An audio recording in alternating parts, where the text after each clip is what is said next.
mean, if we're just being honest, there's also a very prevalent view out there that public transit is a negative thing, right? It brings a certain people to your community. It's only meant for this type of people, and that contention is loud.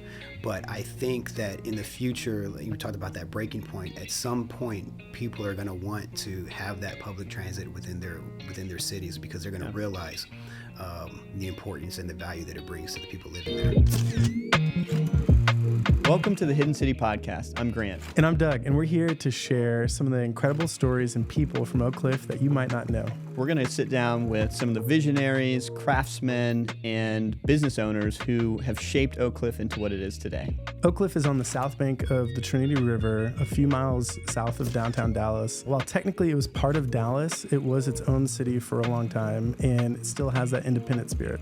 We'll dive into the history and the spirit of this place, exploring the different challenges and successes that defined it. This is The Hidden City, a podcast about the people and the stories that make Oak Cliff extraordinary.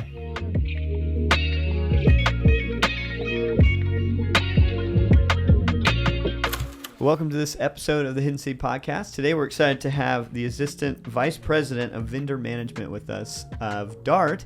That is Gabriel Beltran. Thanks for joining the show. Thanks for having me, gentlemen. This is awesome. We're excited to jump into it with you. So, but first, as always, I'm interested in kind of your connection with Oak Cliff, how you got landed here, and tell us about it. I guess I always consider, I know people that, are from Oak Cliff may call themselves different things. I've always called myself like a cliff dweller. So yes, I was birthed here at Methodist Hospital back in 1979, and I've lived the majority of my life here in Oak Cliff, actually just right down the street from this facility. Grew up in Elmwood. Yes, and that's where we both live here. Right, Homewood Place was the street I grew up on. Oh. No way. That's awesome. At Homewood, and I just I went to Idaho Elementary, went to middle school at Griner in the 90s, and then went to Bishop Dunn High School for my high school years.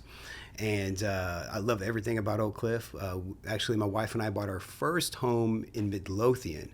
Stayed there for 2 years and came back, and we were like, we just we love Midlothian. Midlothian was good, but we definitely missed the diversity of Oak Cliff and everything that comes along with that. So we got back here as quickly as we could and bought our house. Now we live in Keystwood, which is right there by Keys Park, and my wife always wants to move to a bigger house and more land. We could do it, but I'm like, nothing compares to Oak Cliff and everything that it comes here. But so we're gonna have to talk about Elmwood history and everything crazy. No doubt. Elmwood's seen some great changes here within the last 5 years. Has been really cool. Really cool to see. Fun place to live, man. We really love it. Yeah. It is fun to see all the new small businesses kind of popping up, and just a lot of energy and effort towards making it a great neighborhood. For sure. But it's already awesome. The trail down by the river has also been so nice lately. The whole downtown Elmwood coming together is going to be fun. So and you're right. Living in some of the smaller houses, you make some, we were talking about this recently, you kind of make some sacrifices on space, but man, those older houses are great. The neighborhood's so worth it. It's worth not having all of that space. And you're in such close proximity to everything else, whether it's downtown or all the freeways you need. It's a great place to live. Good transit. Okay, so you grew up here. Yes, sir. In Elmwood. That's awesome. Well, tell us. I know a big portion of this is DART. So for most everyone in Oak Cliff, I'm sure in our audience, they know what DART is. But can you kind of give us maybe a broad explanation of where it covers, what it is, how long it's kind of been operating, some of the definition of it all? Yeah, so DART is actually the 5th largest public transit agency in the entire nation.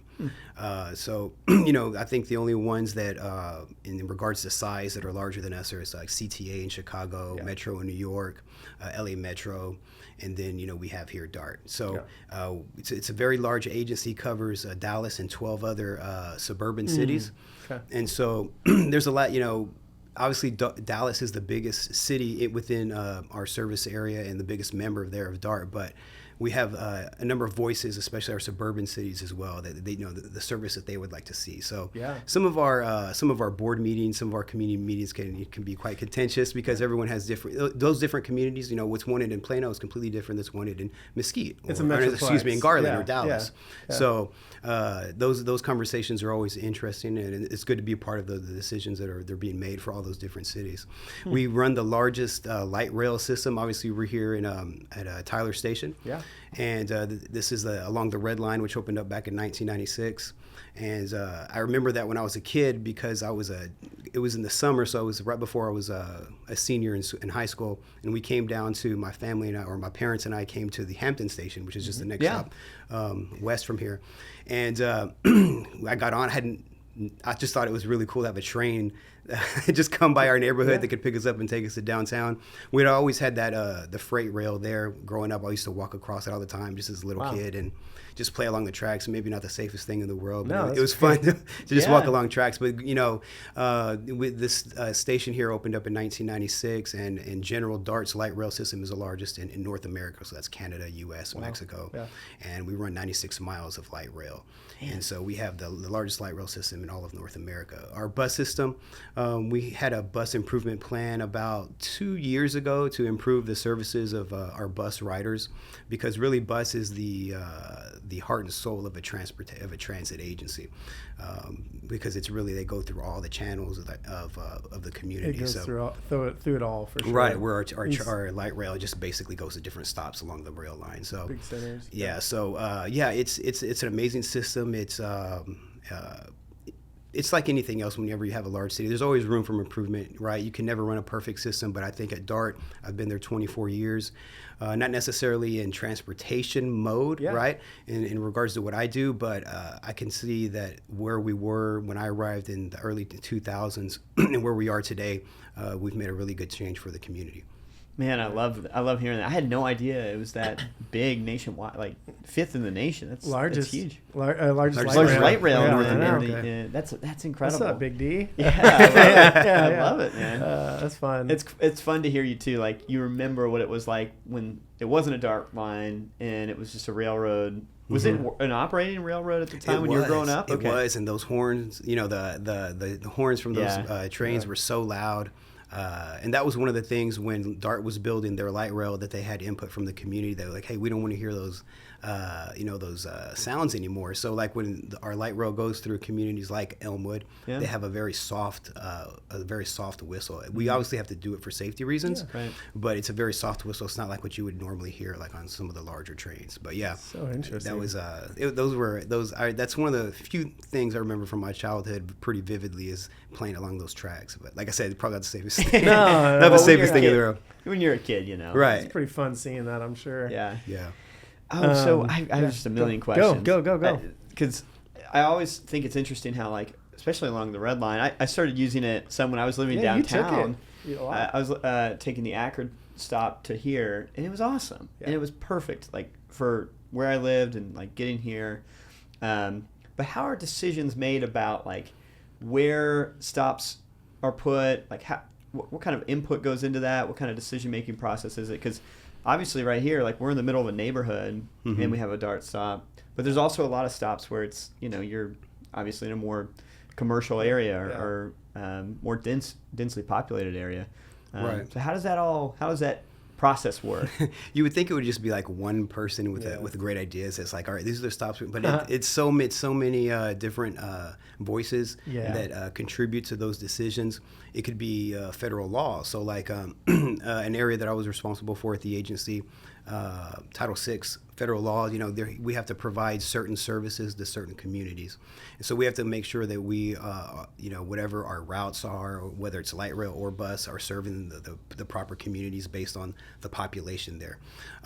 So we have the voices within the community. We have community leaders that that are speaking for those members within the community as well, that are going to be voicing their concerns on, hey, we feel like we should have more bus service here, or if we're talking about light rail, we want to stop here. And then so we have professionals within the industry, DART employees that feel like, hey, engineers or planners that feel like, hey, no, I actually think this is the best reason for maybe possible transit-oriented development, like Tyler Station. Right. This would be a great spot for that. So it's like so many, it's a confluence of so many voices. And then at the end of the day, those higher ups, talking about executive vice presidents and CEOs, they make the decision and then distribute it to the community with opportunities for comments and things like that. But that's so interesting. Yeah, but there's no like one answer to that question. Yeah. In other words, it's a lot of different voices. And a lot of groups probably have different things that they're going for too. So I could see that. I know one of the things you've cared a lot about is kind of like the focusing on minorities and women-owned businesses and directing some of the expenditures the best you can to those areas. Sure. How has that kind of influenced maybe your work, and how has that played out for DART? There's a pretty large backstory there. So growing up here in Oak Cliff, I guess you could say my formidable years were in the early 90s. And to me, I love the 90s, right? But at least, here, not only in Oak Cliff, but probably for like most of America, that was pretty much the height of like gang activity in large urban neighborhoods and settings, right? And so I was around a lot of police activity, and my friends and my family, when police were around, it was like no one wanted to see the police, right? They didn't see them as a welcoming presence in a lot of instances. And at that point, I was like, I really respected law enforcement. I was like, you know what? I want to be a police officer. That's always what I always wanted to be as a kid. So I went to college and got my degree from University of North Texas at Denton. Nice. And got my degree in criminal justice. And I was like, you know what? I'm gonna apply for FBI. I'm gonna apply for local municipality police. I want to be like a positive impact in my community. Wow. And so first place I applied was like the city of Mesquite. Denied. Passed everything but the polygraph test. And I was like, okay, so city of Dallas. Passed everything but the polygraph. I'm like, what is going on here? Yeah. So I'm like, okay, all right. So what happened was I found out about a job opening at DART. My girlfriend at the time, who's now my wife, worked in human resources. Cool. And she made me aware of a summer internship available in this department called Diversity and Economic Opportunity. And I was like, at DART? I thought everyone just like drove buses and trains, right? Yeah. So I had no idea that DART was like this huge entity that, had a legal department, had a police department, had the engineering department, planning, human resources, market. It's like they have so many different careers at DART. And so they also had this department that was called Diversity and Economic Opportunity. Knew nothing about it. So I was thrown in there as a young 20-year-old, and I learned about that, because we receive federal money, because we receive tax dollars, that DART actually had policies in place to ensure that minorities and women are involved in their procurement processes, because DART contracts everything out. DART contracts out. So whether it's janitorial services at our facilities, that's contracted out. Whether it's landscaping, that's contracted out. Whether it's some of our security services, that's contracted. Everything DART contracts out for the most part. And so it's really interesting. Yeah. Co-working memberships. Come on. What yeah. So to ensure that, everyone's involved in our procurement processes, all of the taxpayers have an opportunity to be involved in our procurement process. We place goals for participation of minorities and women on those contracts. And so that innate need that I had to help people from a law enforcement perspective, I was able to meet that need through helping out small businesses, grow from 2 to 3 person operations to larger small firms and medium-sized firms that grow capacity, have a positive impact on the community that they reside in, and pay their employees, they have better lives. And it's just I love that. I love doing that, and that I've been in that department for 24 years, and I don't ever want to leave that department, at least within DART, because I really love what I do. I've had some opportunities to go down to Austin and do the same thing, but I just couldn't leave Oak Cliff and Dallas. Yeah. I totally I love it. Hey, Doug, so this is an ad, but we are actually sitting in the podcast studio at Waxbase that is available for people to use. We want people to know. You can get a podcast membership at Waxbase. It's $180 a month. It comes with studio time. Or you could also just rent studio time, $60 an hour. And then we also have, Grant, we're putting a little special together. Tell us about it. Yeah, so we've got a 15% off special exclusive to the Hidden City podcast. So if you use the code Hidden City 15, Hidden City 15, we will get you 15% off. And it's great. Yeah. It's turnkey. You walk in, all the equipment is there for you to use. It is super easy to get up and going. So if you're a little intimidated, you don't need to be. It's there, it's ready, and it's there for you to enjoy. So if you go to the waxspace.com/podcast studio, you can find out more. Start your own podcast. Start recording in here. We built this for people to come in and do this. So we're excited. So what does that look like day to day, kind of, or like some of the projects within that? I know it's 24 years of working in that department, but I'm just so interested. So basically, whenever there's any of our internal customers have a need for any kind of service or product, our department knows is made aware of that. We review whatever that project is needed, whatever that scope of work involves. We then identify opportunities where minority and women-owned businesses can actually provide subcontracting services on those work. We determine the availability of those individuals that are certified to do those types of work that are those subcontractable opportunities. And then we ensure that a goal is placed for participation on whoever's awarded that contract has to subcontract at a certain percentage out to those businesses.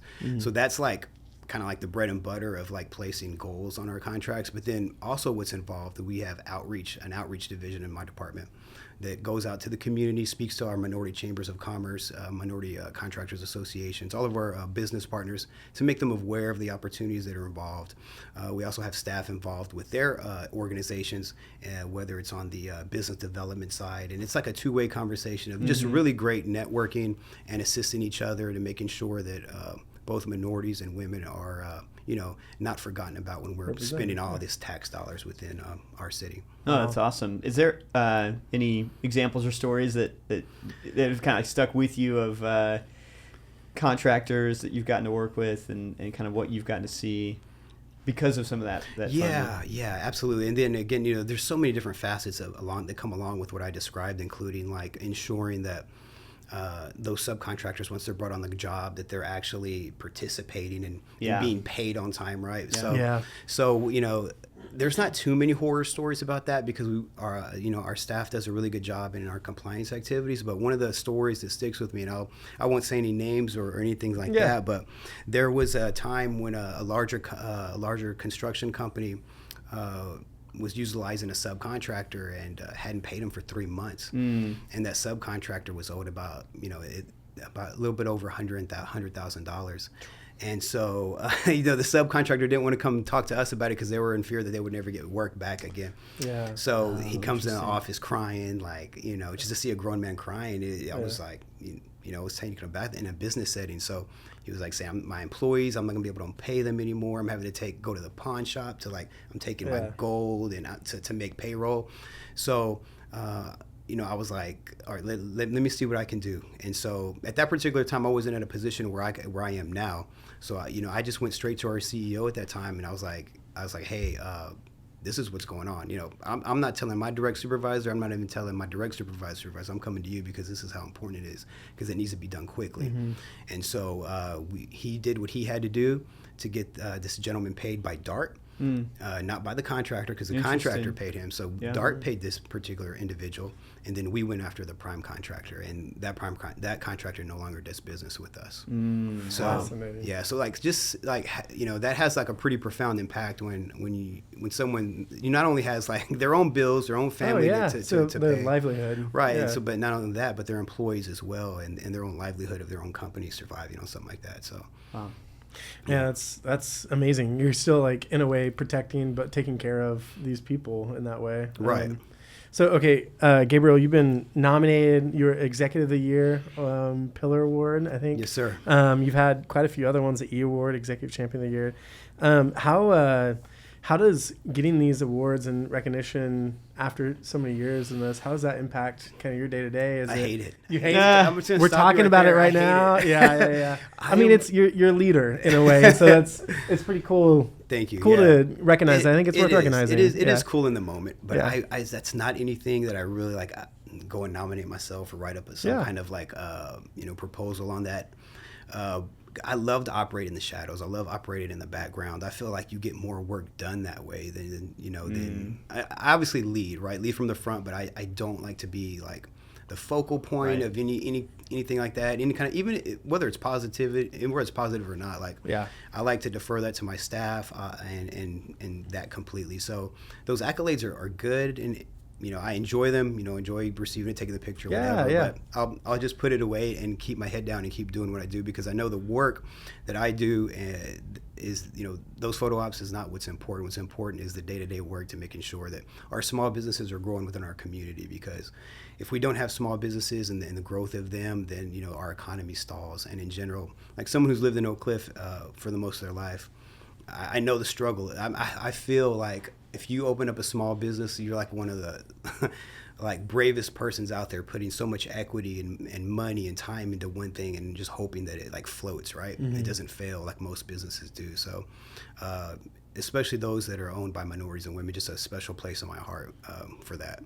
That's awesome. That's cool, man. Yeah, that's cool. You're an advocate for that. Yeah, we've had quite a few people on the show. A lot of entrepreneurs, people who are starting businesses, and there is. It's awesome hearing that like kind of admiration or respect from transportation and like someone who kind of represents that. That's like, hey, the city wants to like encourage that in some way, and so, man, I think it's.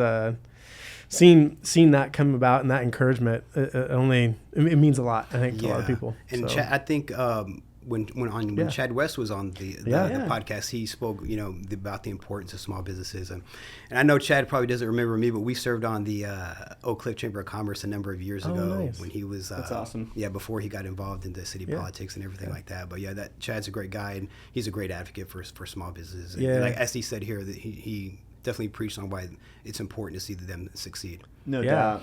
He's been a champion for small business, entrepreneurs, and transit too. I mean, I think that's another thing he cares a lot about. And I always think of Dart as such an interesting case, especially in relation to Chicago or New York. People have these, those kind of cities tend to have a culture where it's like you have to take public transit. Dallas has always felt a little more spread out. And so there's like, in some ways, you could tell me if I'm wrong, but it seems like Dart has to fight against the culture of Texas a little bit. No truer words have been spoken, sir. Yeah, okay. So, yeah, in Texas in general, like, and this is someone who's been in public transit their whole professional career. It's so hard to get people to understand why it's important. Right. And I think it's just the culture that, like you said, the culture that we live in. We would rather sit in traffic for an hour and sit in our cars or trucks but by ourselves and listen to our music than to get on a train or bus and to cut your travel time in half, because I think people just are more comfortable being by themselves, right? Or not sitting with other people, and that's just the culture here in Texas.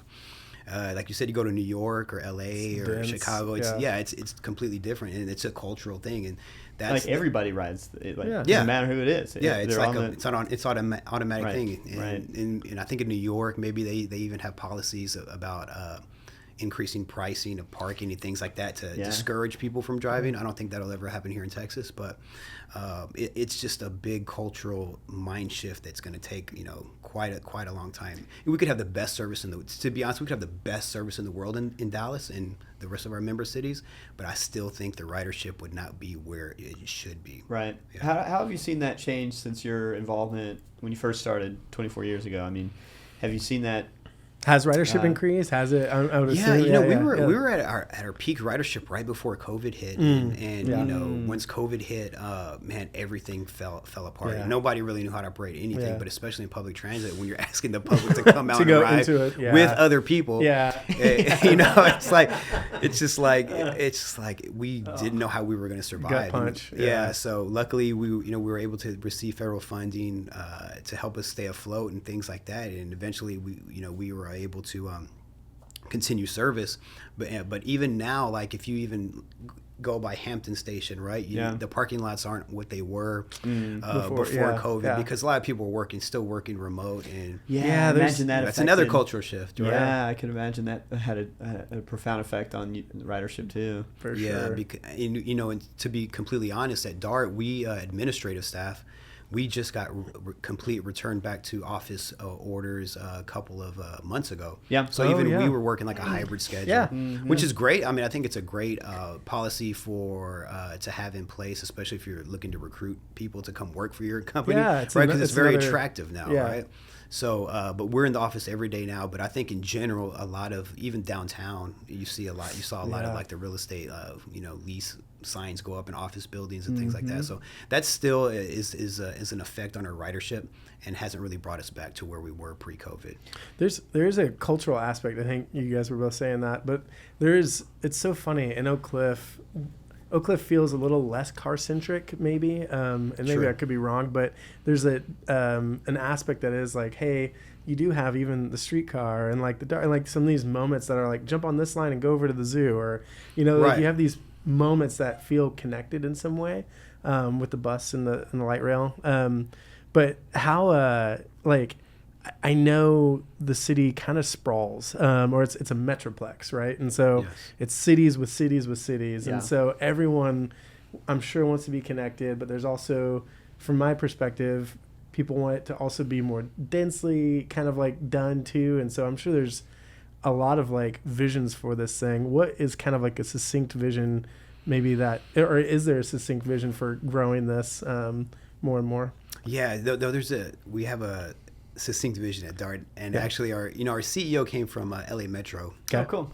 Her name's Nadine Lee, and a complete breath of fresh air when she first arrived. Cool. We had our prior CEO. His name was Gary Thomas, who I have much respect for, but he had been there for like over 20 years, which is very unusual for CEOs, right? So he had a very large footprint at the agency.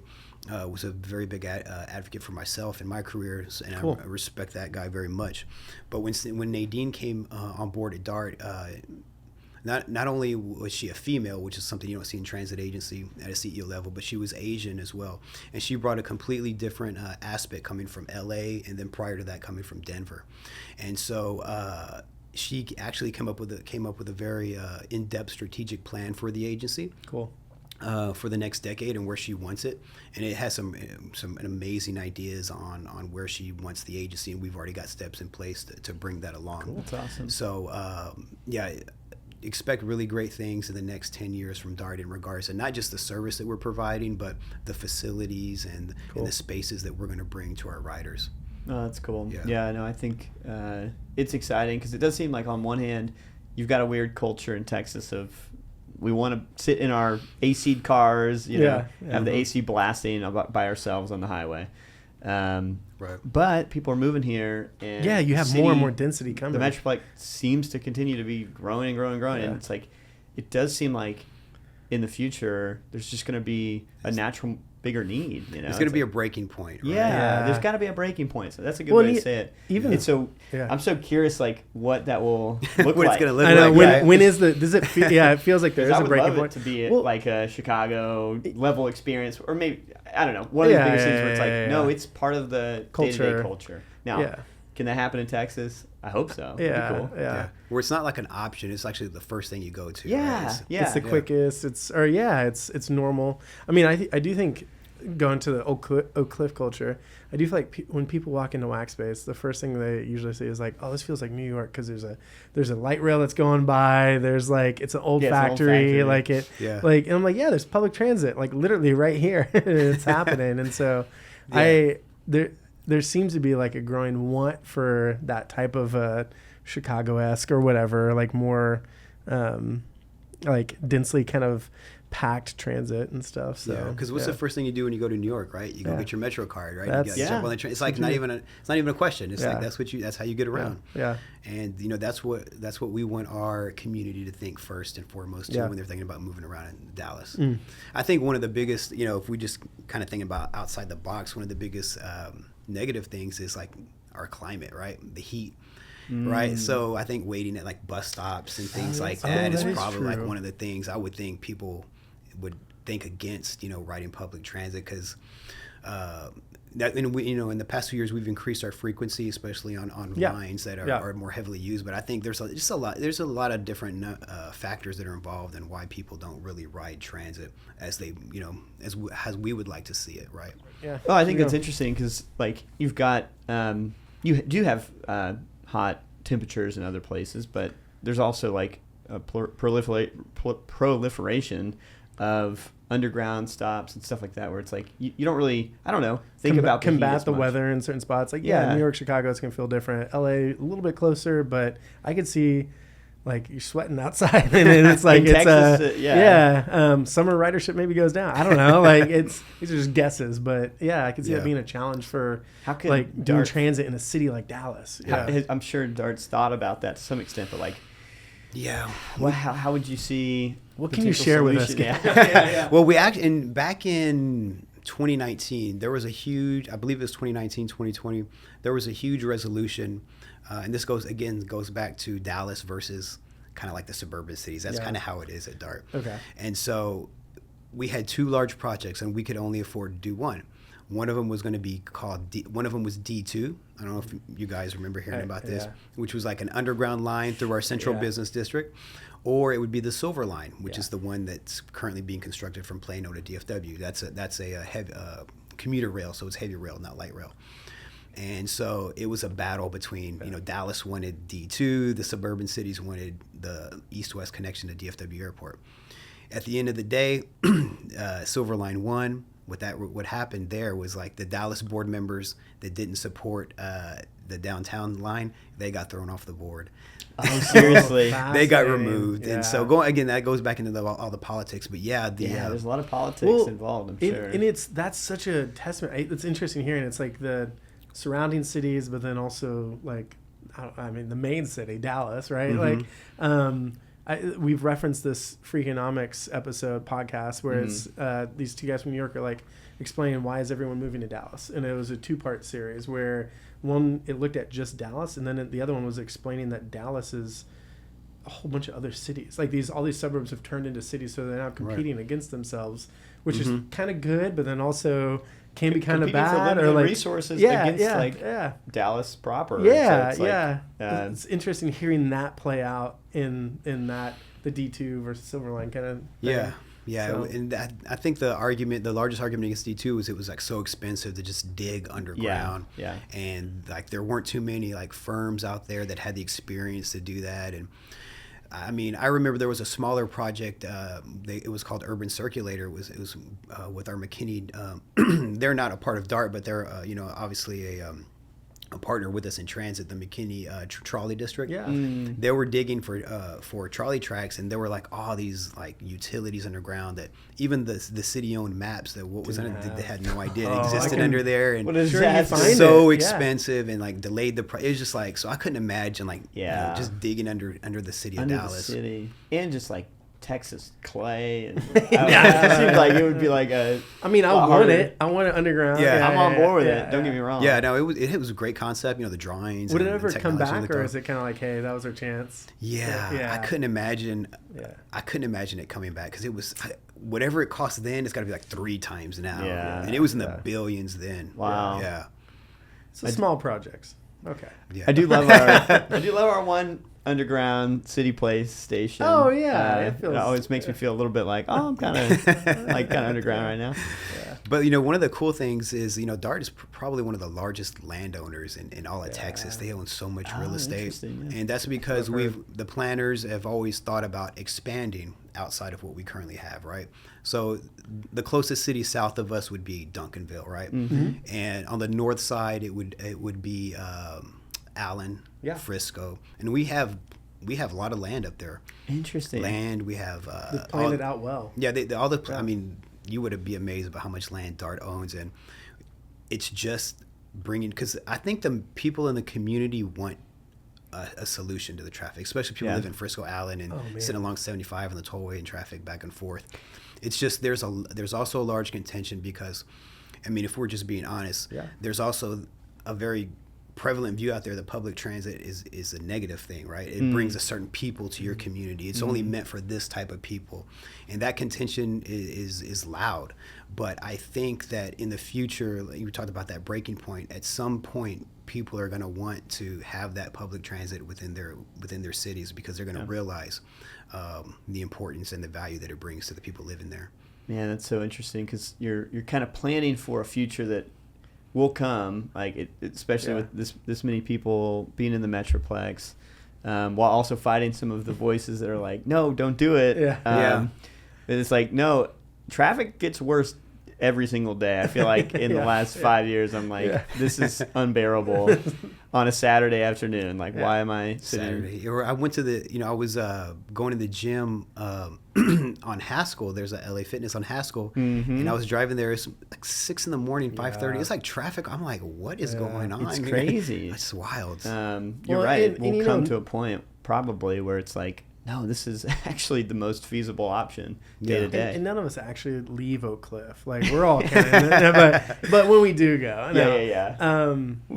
How do you overcome that resistance? I think that's is it just like you just keep going and hope for that kind of, I don't know, jump into it? We have a government relations department at DART as well. Okay. So we have, we have that. We also, at the federal level, we have lobbyists and things like that, contracts in place. So we do, as much politicking as anyone else, to put the positive word out there. For sure. But one of the biggest things also is just the financial state of certain cities.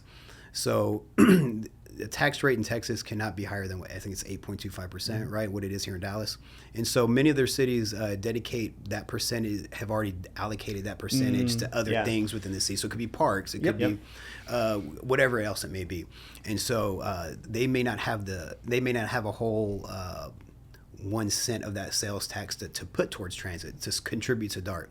So they may want, we want light rail, we want bus, but they can't contribute the money that it would be required to through tax, because DART receives money through tax dollars, right?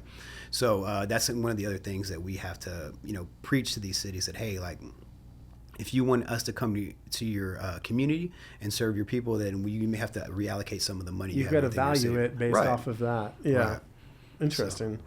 This episode and every episode of the Hidden City podcast is brought to you by Waxspace. Waxspace is known as a co-working space in the neighborhood, but did you know that we also are open to rent to the public for private events? Every weekend, we're hosting baby showers, wedding showers, birthday parties, and anniversary celebrations. If you're interested in hosting your private event at Waxspace, you can reach out to our events manager, Savannah, and that email address is hey@thewaxspace.com. That's HEY@thewaxspace.com to get more information and a custom quote for your event here at Waxspace. So tell me about, you're saying DART owns a lot of property further north around the Metroplex. How does that kind of give us a hint, or like tune us into what the future of DART might look like? It's obviously expanded a lot. Is there, I know you were kind of mentioning sort of 10-year plan. Are there some specific things that DART is working towards that most of us wouldn't know about right now, or maybe wouldn't think about day to day? Man, the development of what's Universal Studios in Frisco. Oh my. Yeah. I mean, that when we see things like that happen, I mean, we already know that whole community is growing. Oh yeah. So massive. I mean, north of Frisco is already growing. I know. North of Frisco, like really, Allen and Frisco are kind of almost built out. But when you see that type of development, what kind of mass amount of people are going to be going to that thing? That's kind of like our target. Yeah. North. Yeah. I know it doesn't sound good. No. But it's north. North is what it is. Yeah. It makes money too, and it helps DART. That makes sense. Right. And I think it would really serve the residents there in those particular cities. There's already a rail corridor that runs along there, and we own plenty of land around there. It's just getting the community and the people, the city managers, the city council, all the people within city government to be on board with it. But definitely that area up there is really on what's kind of in our crosshairs, because we know everything that is currently growing up there, as well as the amount of people that are. Oh really everyone wants to go see Minions and How to Train Your Dragon, and we'll be going up there. I don't know if we'll take the red line all the way up, but maybe, you never know. Right. What on that note too, like how can, like in Oak Cliff, we have so many stations, and we have like the transportation and transit here. Are there ways people can get involved, or ways that, I mean, always encouraging people to, right. I know in Elmwood, I'm always telling my friends, I'm like, take one stop over to the zoo. It's perfect. Like just walk over here and then take that. But what are ways people can get involved? Yeah, I think, like you said, start out small. Like I think if you've never ridden transit before, it can be overwhelming. Even with technology that we all have on our phone, Dart's Go Pass app has everything you need. Download the app, right? But I think trying something small, right? Like you said, if you've never been if you're going to the zoo, just jump on the red line and hop off at the zoo and ride back and just let's try that one time, right? Yeah. Or if you want to go downtown for dinner plans.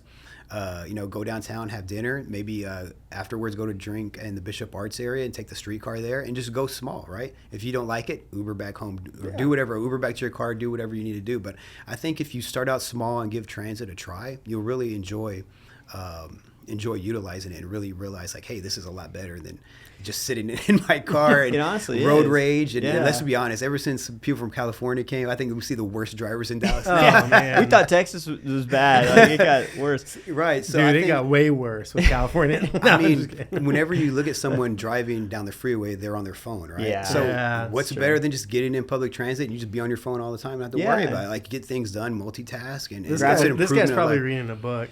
Grab a book, man. Yeah, no, that's right. Grab a book. It's like 15 to 20 minutes of just do whatever you want time. Right. And you don't have to be, it's actually really nice. And it's like, honestly, it's kind of beautiful going over the Trinity River in the morning. Like, you get some views. It's great for your mental health. It really is. Yeah. When you sit there and you're not having to worry about directions, you're not having to worry about traffic or the person next to you driving crazy. It's great for your mental health. It really is. People just have to make that leap. Just try it. Yeah, just go ahead and try it. And we gotta give a shout out to Andrew Wallace, who is he is a neighborhood advocate. He is an advocate for sure, and he lives by it. I mean, it is very possible. He rides his bike, takes the Dart, and he does it every day pretty much. He probably even chose Elmwood to an extent because of some of the roads. Oh, for sure. Yeah. No, so it is possible. It's just like you're saying, it's a mindset shift that you kind of have to embrace. Yeah, that makes sense. And I think if people, not only within Oak Cliff, but in our member cities elsewhere,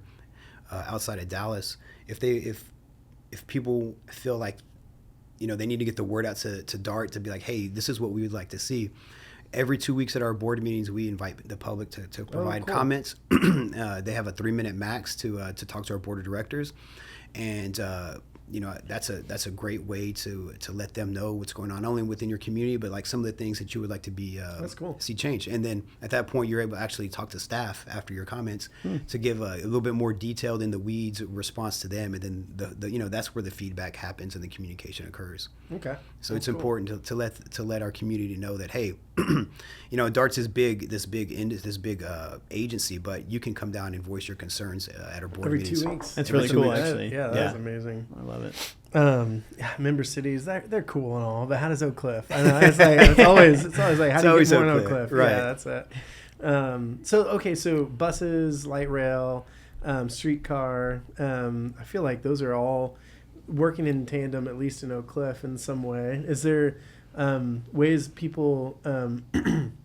kind of like support their stations, or is that even a thing, or is that, I know we have economic areas like Hampton, it's obviously like a parking lot there and stuff. Right. College Station, there's businesses all around here. The zoo, there's economic stuff happening there. What are ways we can kind of like get, like you said, get our voices heard at meetings and stuff? Yeah, just that. And there was actually, you talked about Hampton Station. Yeah. Obviously, since ever since COVID and a lot more people working remote, that parking lot you'll see is not as full as what it once was. And so we've had internal talks over the past year about maybe creating that, instead of having a parking lot there, having something more attractive to the community, and having some kind of transit-oriented development where it would be like some type of living space there. Makes so much sense. Right. Not necessarily like just straight like apartments or something like that, but maybe with like retail underneath it. And we've those talks have already happened about that. Good. Because there's nothing more unattractive than just an empty parking lot. Yeah. Right? Well, and then you have that built-in density too that can like utilize the station. I mean, obviously the neighborhood around it will too, but I think about that with this place even. Yeah. We've got like hopefully that will continue to kind of like grow and grow and grow in terms of there's the reasons need. to pop by. Yeah. Get off and go get a beer. Exactly. And just because people are employed by Dart doesn't make them the best decision makers or the smartest people in the room. Like a lot of times it's the person in the community that lives there and sees the day to day every single day. And those ideas and thoughts that can be brought to Dart staff, I mean, we've utilized those before in plenty of our planning and decision making. So if you have great ideas, please come and share them with us. Right on. That's awesome. That's good to hear. Well, anything else that you'd like to maybe plug about Dart? Anything that you would want to share about what's coming up, things that you'd like to see? Oh, wow. That's such an open-ended. I think of things too where I'm like, okay, the World Cup's coming. We got all these. Yeah, I'm sure there's moments where it's just like people are so excited to get on these things. Planning for the World Cup. Even though the majority of that's going to be in Arlington. For sure. Yeah. And I have so many Stories about Dallas Cowboys and give us one. Texas. No, I know. Yeah. All that kind of good stuff. Yeah. It's always, there's always things going on at DART within public transit. And I think that especially right now, currently at the state level, there were a couple of bills out there that at our state legislature where there were some people within our community that thought that DART didn't bring such a great service to their city, and they wanted some of the money back from DART, right? And so luckily that bill didn't get, or should I say it hasn't passed yet, our session is session's still open, so anything can happen there. But at least it's looking good right now that that bill won't go through. So that's good for puts DART on good financial footing. So there's always things going on at DART. But if you want a real quick story about, I do, yeah, absolutely. I know that's what you're really waiting for. I was like, I want to. Yeah. So obviously when the Dallas Cowboys were leaving their stadium in Texas Stadium in Irving, I believe. R.I.P. to that situation. Texas Stadium, right? Texas Stadium. So they were looking for the best place to put their new stadium, right? I think they kind of were looking at Dallas, obviously looking at Arlington, looking at some different places within the Metroplex. And there was a community meeting held at the Dallas Black Chamber of Commerce. And this is what Stephen Jones was down there talking to the members there, because they're like, hey, we want to build a stadium right here in Fair Park. The Fair Park. Right, Fair Park area. And he was like, we can do this, we can do that, and we can even involve public transit, and we can. There you go. it'll be great. And the community had, they were really more starstruck more than anything. But they had some great questions and to Stephen and the Cowboy staff there. But obviously that thing landed in Arlington. And it was, later, I don't know if this was ever made public, but, Jerry and the Dallas Cowboys basically, said that we never had any real plans to bring it to Dallas. And one of the main reasons was because of public transit and because Arlington does not have any public transportation, right? It's one of the largest cities in the whole nation that doesn't have public transit. Wow. And so when Texas Stadium was in Irving, we used to have what we called the Cowboy Flyer, where we would pick up people. They'd pay $5 to get on the bus. Busloads of people would take it right to Texas Stadium, right cool. by UD, just cross over the bridge there, and then right afterwards, Cowboy Flyer, come right back, and it was basically $2.50 there, $2.50 there. Don't have to pay for parking, don't have to sit through traffic, anything. Amazing. And it was told to us that it was never going to be in Dallas because of public transit. Because if you've ever been to a Cowboy game, money. If you know been to a Cowboy game and had to pay for parking, you know how much that's straight money. That's money in the hand, in the pocket. And so if you think about that over however many years that stadium's going to be, there's economic decision there that's keeping it. So we approached the Cowboys at that time and we're like, hey, we had that amazing Cowboy Flyer. Can we do the same thing in Arlington? Because that's there. The city of Arlington didn't have a problem with it. Cowboys were like, no, we're not going to allow that. You know what's fascinating? That is, again, the cities kind of competing against each other and against Dallas. And that competition, Cowboys, they get to keep all the parking dollars. That's crazy. Yeah, which would have been perfect, too, because there's it's not an HOV lane anymore, but it is a toll lane that goes right to, I think it ends right at Six Flags Drive in Arlington, right down 30. And that would just provided the perfect thoroughfare for a bus full of people. Jerry, come on, man. Come on, Jerry. Continues messing this up. No, the Mavericks, going to the Trinity, right there at the American Airlines, you have that stop there. The Victory Station. Victory, So there's something nice about taking transit to those events and sport. It's so much better. Yeah. No, it's good. It's good, healthy for the city. I feel like. Yeah. You know, I mean, the trains are loaded for a state fair, right? Yeah. Especially for OU Texas games. Yep. They're if we have a number of volunteers that assist during that time because a lot of people come from out of town. Yep. And we tell them which trains to get on and how to ride and everything. Those trains are packed full. And there's camaraderie. It's like it sounds silly. It's like pregame ritual. Yeah. It's a glimpse of what could be almost. Yeah. That's funny. Well, hopefully in 10 years we'll see critical mass. But anyways, Gabriel, it's great to talk with you. Thanks for coming on the show. Absolutely. Thanks for having me. Appreciate it. Hey, thanks for tuning in to this episode of The Hidden City. We hope you discovered something about Oak Cliff that you didn't know. If you enjoyed the show, I hope you subscribe to it on YouTube and then follow us on any of the podcasting platforms. Also, if you enjoyed it, please share with a friend. And thanks so much for tuning in.